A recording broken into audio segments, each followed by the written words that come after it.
এই সুন্দর ডিজাইনটা কে সর্বপ্রথম করেছিল তাকে অনেক অনেক ধন্যবাদ। এত বেশি সুন্দর মানে বলার বাহিরে, কাস্টমারও অনেক বেশি পছন্দ করে এই ডিজাইনটা, যার কারণে যখন সর্বপ্রথম আমি দেখেছিলাম এই কেকের ডিজাইনটা আমিও পিকচারটা রেখেছিলাম আর কি।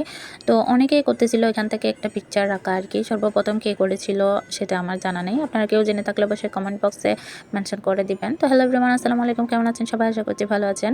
তো আমি এখানে একটা কেক বেক্স রেডি করে নিয়েছি, মাঝখানে একটু স্পাইরাল ডিজাইন করে নিয়েছি, একটুখানি গ্রিন কালার অ্যাড করে। এরপর আর একটা ডার্ক গ্রিন কালার বানিয়ে নিয়েছি, এটা গ্রিন এবং ব্ল্যাকের সাহায্যে করেছি। এরপরে প্যালেট নাইফের সাহায্যে কিছু পাতা দিয়ে নিয়েছি, আর আরেকটু এখানে হুইপ ক্রিম সাদা অ্যাড করে আরেকটু হালকা শেডের কালার বানিয়ে নিয়ে পাতা দিয়ে নিয়েছি আরও কিছু।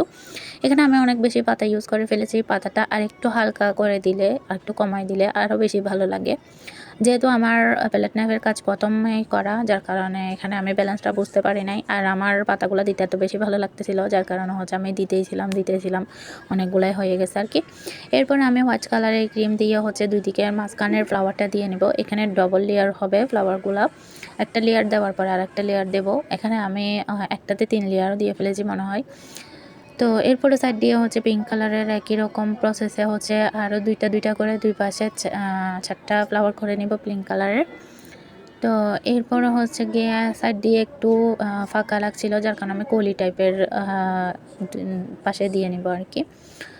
তো দেখতে পাচ্ছেন প্রায় রেডি হয়ে যাচ্ছে আমার কেকের ডেকোরেশন।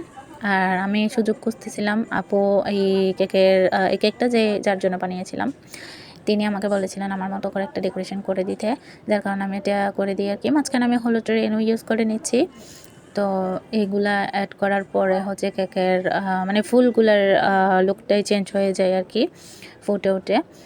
তো প্রায় আমার কাজ শেষ। তো আপনাদের কাছে আমার ভিডিওগুলো কেমন লাগে? আর ইদানিং ভিডিও করতে বা এডিট করতে এত বেশি অলসতা কাজ করে আসলে পেজের রিচটাও অনেকটাই ডাউন, যার কারণে হচ্ছে ওই মন মানসিকতাটা বা ওই উৎসাহটা পাচ্ছি না আর কি। তো এই তো আমার কেকের ফাইনাল লুকটা কেমন লাগলো অবশ্যই ভালো লাগলে লাইক কমেন্ট শেয়ার করতে বলবেন না। আজ এই পর্যন্ত, আল্লাহ হাফিজ।